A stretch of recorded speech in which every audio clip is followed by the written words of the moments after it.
Hello and welcome to OverShadow ShadowCast with your host Thomas Anderson and Abigail Moat. Welcome back.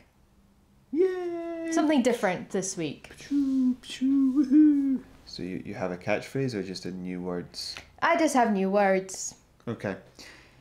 So what have you been doing this week? I finished last week Qube 2, and this week I wrote about it. That's what I've been doing. Nice. Yes. Do you want to tell us about it? No. Okay. Just going to wait till you change your answer. Very well. I mean, I did spend all that time writing it out. Ah, you wrote something. I did. I wrote a review. Go ahead. Okay, so this was quite difficult without giving any spoilers away, because there's not much to actually talk about until you get to spoiler territory. Right. But with the fear of being slapped in the face by Tommy if I did release any spoilers. Oh yeah. That was very creepy how you said that. So, this is Qube 2. I never played the first one, if there is a first one, because I tried to look up if there was a first one. I could not actually find the first game, which I found to be quite difficult, which I found to be very strange. Yeah, there is. Okay, good. Because every time I tried to write in Qube the game, it came up with some sort of dice game. Wait a minute. Did you write Qube the game? Well, because I kept writing Qube and it kept giving me pictures of cubes. What were you doing? Writing in Qube, No, Q-U-B-E. where were you searching it? What do you mean? Where were you searching for it? Google. No, just go to the Xbox shop and type it in there. Yeah, but I wanted more information on it. And also, if you forget, I have but one monitor because I bought a new computer. Right. So in that case, what I would have done is type in Qube 2. I did. And then it'll probably take you to a... No, it did not. Anywho, a bit about the game. So you play as Emilia Clarke, an English archaeologist who wakes up in an alien environment with no memory of how she got there or what to do. We then welcome Emma, a colleague of Emilia's who helps her to navigate her way around rooms and levels of what is presumed a ship, or they call it a tower, via a headset radio with increasingly bad signal. The mission is to get to the top of the tower, to disable the tower, and be rescued. Just like a signal that Emma wants you to get to. Right. So sort of like if you're stuck on a mountain, you have to get somewhere where you can be... Yeah, and also that'll boost the signal as to where she is. Right. The way you're introduced to Emma is basically just over the headset, and there's like a little picture in the left-hand corner of her. Right. And then there's a picture of Emilia. When anybody talks, there's a little picture in the left-hand corner. Right. Yeah. So, the gameplay. And please leave all questions till the end of the review. Okay, as long as there's no spoilers. But you've read it and you deemed there wasn't. Right, continue. So, a bit about the gameplay. You are in a suit that has the ability to create different types of cubes when used with square pads around the tower or the ship. Each cube type has a different color. Blue is a jump pad, green is a solid cube, and orange is like an extendable cuboid. The player is able to obtain each color as the game goes on, but can only create one of each cube type per location. This is where the problem-solving element comes in. Each room you happen upon has something you need to activate to progress, and you need to figure out how best to use your limited cube-making abilities to achieve this. Now, Emma does communicate with you throughout the game for short bursts of time, however, these events are few and far between. You're not constantly in communication with her. Right. Which leaves the player able to make their own discoveries about what could have happened to yourself and what is actually going on. Each level becomes more complex as the story itself as the player moves through the game, really stretching the player's problem-solving skills as the game adds more and more elements to each level, or chapter. Okay. So my thoughts on the game. On the surface, it did appear it was going to be a very simplistic game when I started, and relatively uninteresting to the point where I actually played for about 20 minutes and didn't go back to it for a couple of months. Right. However, when I did go back to it, and basically had to start from the beginning, as I'd actually forgotten what to do and what was going on, give it a fair chance, I found I enjoyed it.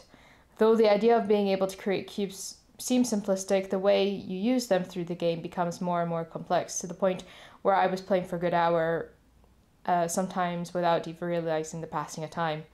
Don't get me wrong, it's repetitive. Very. However, I am the kind of person who likes that kind of thing. And there was enough of a fresh element every so often that it did hold my attention, as well as my frustration. The controls are easy enough, primarily using only a few buttons. I was playing this on Xbox. It is available on Steam and also PlayStation 4, I believe. Okay. The design is very nice. I really liked it during the dark moments, but I won't spoil what that is. This was free when I got it with my Xbox Gold account. Can I say I paid money for it? Yes, providing it was cheap, probably under a tenner. I do recommend it if you enjoy problem-solving skills, and if you don't, and still want to play it, I invest in a cheaper controller or monitor in case you get very frustrated.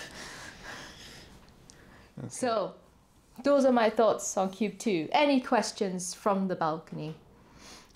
So essentially it's a wee bit like the Turing game that came out, or Portal or something like that. It's just a series of rooms and problems that you have to solve to progress. Yeah. And then they tell the story with conversations that happen around you, and that's it. Yeah. Yeah. I quite like those sorts of games. I think you'd enjoy this. I quite like them. Did you get it free on Gold? Did you download it? Yes, I have both already. I just haven't had a chance to play them yet. Go play them. I will eventually. Go play them. I will. Before next week. No. But before the month is finished. No. But you're so boring. Thank you. But yeah, so did you enjoy it? Yeah, like I said, I quite enjoy the repetitiveness of it. However, when it did become frustrating, I would have to walk away and then come back to it. And sometimes, after getting a fresh perspective, not being there all the time, right, yeah, kind of reset my own mindset. Right, okay. And oh, pardon me. And would you want to play games like that more, or? I wouldn't want to play them all the time because I would get bored of that. I do enjoy a good solid story. Like I enjoyed Halo, for example. That is different from this. Obviously, yeah. Yeah. But you would. What I'm saying is, you would play more of that type of game, but not exclusively. No, not on a regular basis. So how long before you personally could play another puzzle game? Maybe about a month or so. Yeah, that's fine. That's fine. 10 years later. Yeah, that's what I was... What a year. That is all I will... That's all the puzzle game. Qube 3 comes out and you have to wait till you're in your 40s before you can play it. Yeah. And by then it'll be in my mind. All game consoles will be implanted into our brains, and that's how we play games from now onwards. Yeah, I'm not looking forward to that. You don't have to. Not looking forward to that. I quite like the idea of some type of console-y type thing. Did you have fun with the game? Yes and no. Mm-hmm. I'm one of these people that I don't like being in a room without a window. I need to be able to see outside. And this game, I don't want to give too much, but you don't see outside. And if you do, it's very quick and it's very brief, and then you're back inside, kind of like a very enclosed space. I kind of felt a little bit claustrophobic at some points. Right. But only at some points. Right, okay. And it kind of just, like if you kind of, you don't want to think of yourself being in that kind of situation, especially I don't like that. And the fact that I was having nightmares eventually about this. Right, okay.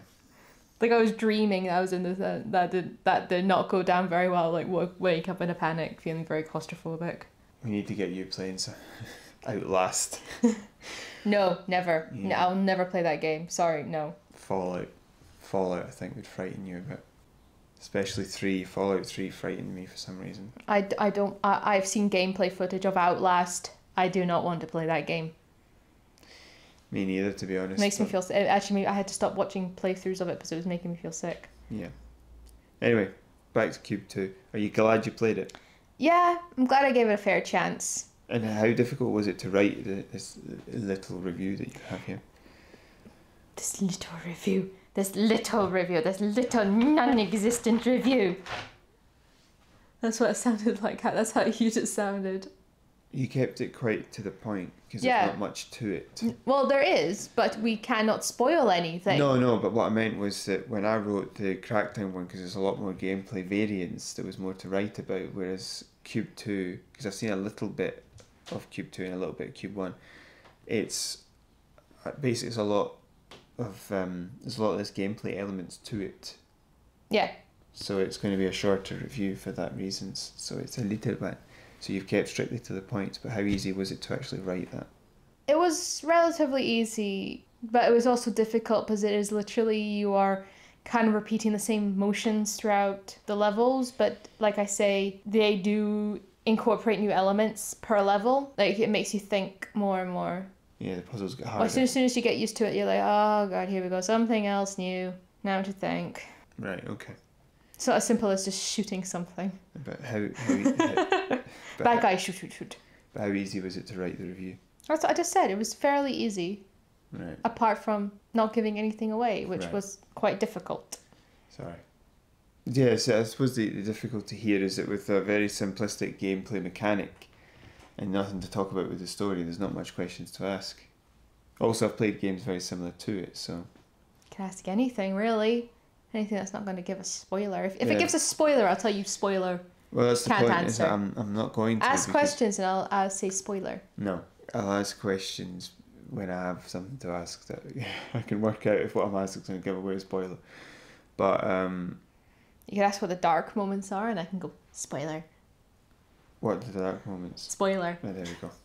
So shall we move on? Yes. I think you did a good job because I don't really have anything to ask because you've explained it's a sort of restricted. It's can't give incredibly away- restricted because we can't even say spoiler warning, skip now, but you won't let me say any spoilers. No, because I don't like spoilers. I don't see the point. But the point is that it's got a restricted gameplay mechanic. It's quite a simplistic one, and so it's story and it's gameplay. We don't talk about the story, about whether or not it's good or not. That's it. So that just leaves us with the gameplay, which you've explained. So that's it. Low morale at Blizzard is causing many long-term employees to leave. Apparently it is a result of the focus on esports and over-commercialization of esports. Esports themselves are designed badly to work, as the people in charge are trying to make them like actual sports leagues, which they aren't. Football will be the same every year, so people can get into it. But games constantly change in gaming, so that a singular game can't last. If you try to make a Halo 4 esports league, a few years later you've then got Halo 5. Apparently the gentleman hired to push this at Blizzard has done well in American actual sports, and there's an assumption that this will work in esports, which it won't. Yeah, because this guy worked for Fox. So apparently, recently Nate Nanzer, I'm sorry if I pronounced your name wrong, Nate Nanzer left to go work for Epic Games, and he was Overwatch League's commissioner. Mm-hmm. Now, I think it's also Blizzard have kind of been in the news because they have also done many layoffs. Yes, they've been paying people to take themselves out of their contracts. Yeah, but even though like top executives are signing contracts with quite substantial bonuses and also big salaries. Yeah. And then also was it Kim? I don't know how to pronounce her name. Kim Fan. Right. Is going to be rumored to be leaving, and she is the global director of Blizzard's Esports initiative, and she's been with the company for over 13 years. Yeah, so the company is changing because Activision are getting its tendrils in, its tentacles, it's converting it into an eldritch horror. Yeah, but Blizzard was a company by itself, wasn't it? And then Aye. Activision bought them. Aye, and that's the issue. But when it comes to esports, it's not going to work because they're trying to turn it into American football. There's a reason gamers don't watch American football, to go along with that particular stereotype. Yeah. You know, especially and around the world, we don't watch American sports because they're over commercialized. Yeah. You know, a break every 5 minutes so that you can advertise Gatorade. Not happening in the other world sports. So if you want a world esports league, make it more like football. You can't make it like American football. It's not going to work. Or we just get adverts for shaving products. Or baseball. Baseball, where there's like a game every single day. and it lasts 17 hours. You can't fill a stadium like that. Esports is possible, but what they're doing, the way they're doing it, is causing it to collapse. Was Activision Blizzard not the company we talked about last week who was laying off loads of people in France? Aye. And what did I say? Oh, well, what happens if loads of people go off and make their own little company? And he said, oh, I don't really see that happening. I don't really see people leaving. And, yeah. No, you were talking about BioWare when I said that. But I did also say, do you think this is going to cause a lot more people to leave companies and create their own little companies? And you said no. You said, oh, I don't see that happening. I don't see that happening. And what is the story this week? People are leaving. People who have been with these companies for many years. But they're not making their own small companies. But they might be. You don't know.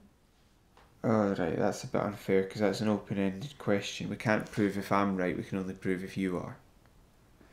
Right. Oh, whatever. Whatever. Esports has to be done in its own way. I think Ubisoft do things slightly differently, and they've got a really great league when it comes to Rainbow Six Siege, so it has to be done differently than what they're doing. It's just not going to work. Yes. It's not. You can't treat it like an actual sport. It's a different entity, so treat it differently. It's Activision at the minute. They just seem to be a case of let's be stupid. Let's be really stupid and treat everything like it's really simple. Shall we move on? Yes, to Bethesda. talk about the story. I like the fact that the first line of this story is, remember the canvas bags shortage of 20... No, it's not that at all. It's remember the canvas shortage of 2018. Well, I don't think you've ever let us forget it, as you talk about it almost week after week after a week after a week. When the canvas mines... After a week after a week after a week. When the canvas mines of the New World ran dry. After a week after a week. Just digging up all this useless mithril that they can't do anything with. Oh. Well, it turns out that finally they are saying that these things are going to be sent out 4 to 6 months later. Yeah, no, they said originally give us 4 to 6 months to make the bags and have them shipped to you, right? There's no understanding yet of whether or not the shipping includes the time in that, whether or not it's a case of here's a day's shipping or it's 2 weeks, we don't know. But they've said that delay is actually passed for some people now. The 4 to 6 month delay. Yep. Deadline, sorry. So some of these people have contacted Bethesda and have been told that they will be shipped soon. Well, apparently Bethesda have actually tweeted out, and their tweet was saying, once the final date is confirmed, our team will be following up on those submitted tickets.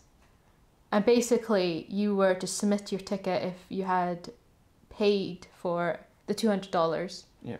For the exclusive canvas bag and not a cheap nylon bag. Yeah. So technically they've not even confirmed when these things are going to be released then. Yeah, it's ridiculous that you even had to fill in a form. But also, if you're one of the unlucky few who forgot that they had to do it, you can no longer submit your ticket. Yeah. So even if you did pay $200, you can't get it anymore if you've not submitted your ticket. Yeah. To say that you did. It's just ridiculous. That is ridiculous. It should have just been done for fraud and that's it. Anyway, for me, it's the fact, oh, well, we've screwed you over before, but just give 4 to 6 months and we'll fix it. Oh, we've run out of time again. Just wait and we'll fix it again if we just wait. No, silly. Let us move on to Anthem and Bioware. Yes. Bioware has edited the Anthem roadmap by deleting everything after May. They've not edited it. They've not even kept the stuff in, right, and taken out the dates, saying, look, we want to do this, we don't know when it's coming, though. They've just deleted everything after May. I think it's just like Act 2, Act 3, that's it. Do you know what the roadmap is? I'm going to guess it's a map of a road. No, it's not. It's the future additions to the game. Remember Cataclysm? Yes. I was trying to remember that word there, Cataclysm, yeah. Well, they added that to the game. And that's that's a part of an addition. That's part of the roadmap is adding Cataclysm. Mm-hmm. So that's the issue here is that they've deleted everything after May, which is Cataclysm. Well, Cataclysm's still on the way, but it was supposed to ship in May and hasn't, and now they deleted everything after May. So, I mean, you could say that's just because they're trying to give themselves more time and breathing room, but you also could say that it's a case of them having we're giving up on this now. Yeah. Well, if you would like to play Anthem, it is 50% off at the moment in the Origin sale. EA are hosting a massive sale on Origin. And what platform is that? It is PC. Uh-huh. And it is 50% off. So, if you want the standard edition, it is now $27.49, whereas originally it was $54.99. So that's a pretty good sale. Right. And also the Legion of Dawn edition is now $34.99. It says 70, yeah, but the issue here is that there's nothing in the game. No. And also, if you'd like to know, Star Wars Battlefront 2 is from $3.74. £3.74 on the computer. It's 85% off. Yeah. There's actually some good games on there. So honestly, no, seriously, if you like things like, if you like Sims and stuff like that, they're all on sale as well. Yeah. So if you want to go play some Sims game on Origin, go buy it now. Yeah, I recommend the original Battlefront 2, to be honest, because it's actually a game. Let's move on. I've heard a little bit of a rumour around the water cooler, right? But I wasn't able to verify it before we started here today. Because we've got so many other stories to talk about. That FIFA has a new game mode, and it's essentially just the game mode from FIFA Street. Right. But basically, I think you just play football out in the middle of a road. Might have a mini game in it where you have to dodge traffic. That was a joke, by the way. But Yeah, I kind of got that. yeah, but FIFA has a new game mode similar to FIFA Street. Now, I want to find out more information about this. Yeah, so let's not talk about it too much then if you've not been able to verify it. That's why I said it was a rumour around the water cooler, just to say that we think this might be something. Can I just also point out, I did the research on the stories that were there when I went to look at the agenda, and then this morning when I printed it off, Tommy had added a ton more stories. Yeah. That's why I'm not able to contribute to anything else. Yeah, it was a busy news day yesterday, so I suddenly had a lot to add in. Red Dead Redemption Online has now launched. It's no longer in beta, or beta. Stop trying to make this a thing. What? The beta. So that's quite big, because they put it into a 6-month beta, so that they could... It gave them leeway, because when they originally released Grand Theft Auto Online, it just completely broke apart when they released it. So this gave them some leeway to say, look, it's still being worked on, right? So if you don't want to play the game until it's completely finished, this is what you need to do. And the reason for that is that you can't really test a game of that size until you've got people playing it constantly all the time, right? Right. And so they couldn't really test it before they released it, because they needed to get people in and playing it as often as possible to see what would work about it and what was broken about it. Yeah. So now it's actually been released. So if you never wanted to join in the beta, then you're now able to join in the actual full release. Cool. There's a lot of stories, so we're just going to blast through them. Call of Duty Black Ops 4 has included some new guns in loot boxes, or whatever they call them, like signature bags. Then Bag of Sand did the whole thing by adding everything in the universe to the boxes. Now the reason for this is that in Black Ops 4, also known as, I've just learned this, Blops 4, in Black Ops 4, everything gets thrown into the loot boxes, and if you get duplicates, I think you only get 3 duplicates, and then once you get a 3rd duplicate, you're able to turn it into some sort of currency or something that can give you something else. Right. So there's hundreds of new items in loot boxes which already had thousands of items, right? And then they've made it so that you can get duplicates, because there's things like charms that are gun specific, like skins and all that sort of stuff. And they've now added 5 new weapons to the game and put 3 of them in these loot boxes. Yeah. So that's something that affects the gameplay, but you have to pull out of a loot box or pay for.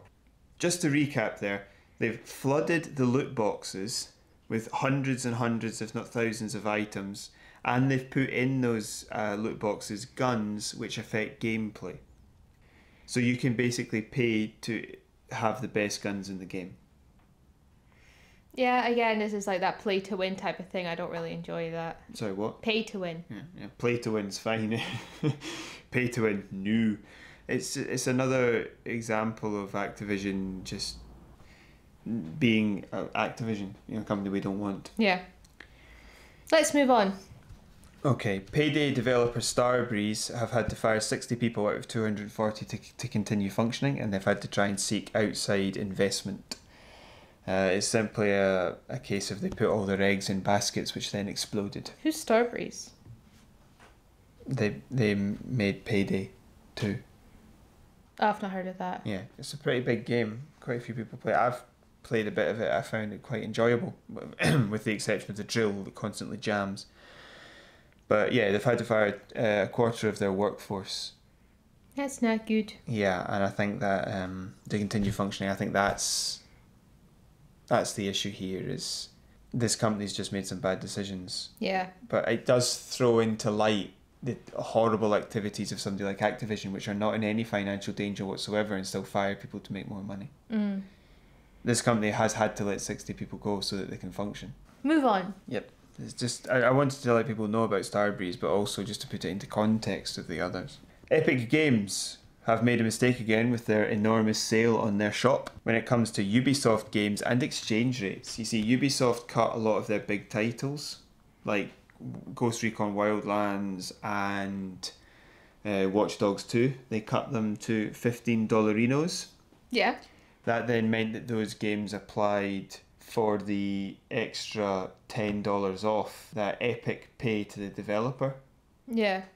So you're buying it for $5, Epic pay $10 to the developer. Mm-hmm. That obviously hasn't worked, like I've said, because of exchange rates, because in the United Kingdom these games are now listed at £12.59, so they don't qualify for the extra tenner off, so you're suddenly having to pay an awful lot more for being in the UK. That sucks. It's an equivalent of 150 extra percents. That's rubbish. Yeah. So I think that this is just another example of, Epic Games have to make a decision on this. Are they going to set the entirety of their stall out in dollars? Because if they are, then just make us... But even if we had to pay the bank's fees for paying in a foreign currency, it would still be cheaper if it was $5. Mm-hmm. It'd amount to like £5 or £6. Yeah. So they have to make a decision here on what they're doing. Todd Howard, another Bethesda story, has admitted that he knew Fallout 76 was going to be terrible and broken at release, but released it anyway. He's tried to use the excuse that it's not what a game is on release, it's what it becomes. That all the big games that have been released as MMOs, MMORPGs, have had to grow. But I doubt very much that it was as bad as 76. And 76 isn't putting in as much work. No. Like, a big one is Final Fantasy XIV, where they basically re-released the whole game. He does seem to have admitted that the beta was broken because of the demand for pre-orders before you could join it. You had to pre-order the game before you were allowed to play the beta. Also, the game didn't change anyway after the beta. It just was the same game upon release. There wasn't enough time to fix anything. But he didn't actually admit that part himself. So nothing would have actually changed in the long term. CNET has attacked YouTube video gamers in a surprising way, because it has decided that they are just being angry to get views. So one of their journalists stalked channels for 6 months that this guy didn't like, and then contacted all the advertisers for the videos published, took screenshots of certain parts of the videos and sent them to the companies that were in the advertising. Right. So you get YouTube advertisers where where you have you can watch a video and the 5 adverts pop up. Exactly. So he sent it to them. I think the company I'd heard of in this list was Volvo. And he sent it along saying, "Are you happy with your company being attached to videos like this?" Right? Yeah.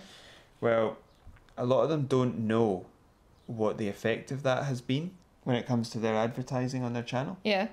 But the quartering has had advertisers pull out as a result. So he does know. I've never heard of the quartering. Are they quite... Is it one person, is it? It's one bearded guy on a camera.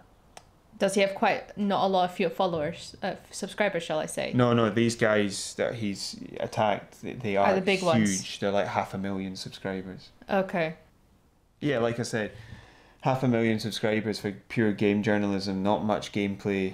There might be some floating around in the background, but they don't do Let's Plays and whatever from what I've seen. Right. That's quite a lot. They seem to be the people that get angriest most about certain things, or not angry, but report on anti-consumer practices. So what we're seeing here really is big company-friendly media attacking consumer-friendly media. Now, at the same time that this was coming out, that CNET had done this investigation in inverted commas, it was also discovered that I think it was a gaming journalist, had been having conversations with underage ladies. Right. and asking them for what we would call as favours. And that isn't being reported in the media. Now, these aren't accusations. There's evidence that this happened. And I only heard about this like really late last night, so I haven't been able to do much on it. And I'll have a look at it for next week. But if this is true, then how warped is gaming media to work on a hit piece? Because that's all it is. It's just a hit piece, rather than looking into that.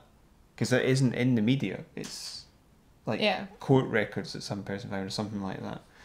So I'm going to have a look into it, but it's kind of a bit weird. What has also happened since then is that a second part to the hit piece got released, which was an explanation to viewers about what the jargon used by these people, like the quartering and Legacy Killer HD, what it means, to try and point out to people, because they're trying to intimate basically that these people aren't explaining where their outrage comes from. They're just being randomly angry, but they always constantly explain it. There's also the fact that I do believe there's been some misattributed videos. I think at one point he says that certain people have released certain videos which they haven't. To me, it's just a little bit strange and maybe a bit pathetic if this is what's actually happened. To skip over what might be a serious story, to do a hit piece that you spent 6 months on, just to try and damage these people, take their jobs away. But then to try and rope more people in, because if you're trying to explain what paid DLC is, then the chances are that the people you're explaining it to aren't necessarily gamers, so you might be trying to rope more people in just to try and increase rage and make it more of a culturally unacceptable thing to do, be angry at video game practices which are anti-consumer. Yeah. Seems to be trying to attempt a culture change, like a wokeness in video games, but you can't accept really anti-consumer practices, extremely anti-consumer practices, but they seem to be trying to force people to. Yeah. So should we leave it there for today? Yes, please leave it there. Yes, because I want to try and have a look at this and talk about it next week. So if you've liked what you've heard today and you want to hear more, you can always subscribe to our channel. And you can hit that little notification bell if you want to get notified. Get notified. You might not want to. Get notified. You might not want to. No, hit the button. You definitely want to. Come on, tell them they want to. If you'd like to leave a comment below, that'd be fantastic. Because we always want to know what everybody's thinking. Actually, we'll just take what anybody's thinking right now. Yeah, pretty much. You can follow us on Facebook at overshadow.shadowcast. Mm-hmm. And you can email us at overshadow.shadowcast@gmail.com. If you'd like to like the video, that'd be also great. Yeah, it would also be great. I mean, it's nearly as good as a comic. If you'd like to share it with your friends too. Oh, yes. You got a nice family gathering happening and you want complete dead silence, you just put on our show. Yeah, you need to... You want to clear a room, you put on our show. You need to put it on the Twittergrams. Had enough of your friends sticking around for too long? Hey everybody, you want to listen to OverShadow? At the end of a party and you're like, why won't these people clear just the leave? Room. We should do that. We should do a special mix of our most sort of like room clearing parts from all of our different... I'm just going to put a special on where it's literally just every gap I've ever had to cut out of each of us talking. Yeah, so it's like cars going by and like things getting trimmed and construction work in the background. Me putting bleeps in whenever you decide to swear. Yeah. I mean, I don't ever swear. What are you talking about? Entirely family friendly. I'm family friendly for the entire family. Except Granny. Oh, you are not family friendly. 100% you are not. I'm great with kids. Right? They learn how to swear really fast around me. I wonder why. It's really good progress. I mean, they come in unable to swear and then they leave like a trooper. A stormtrooper. So I'm going to say goodbye after all that. And I'm also going to say goodbye. Hope you enjoyed listening. But I'm going to say goodbye before all that. Goodbye. Bye.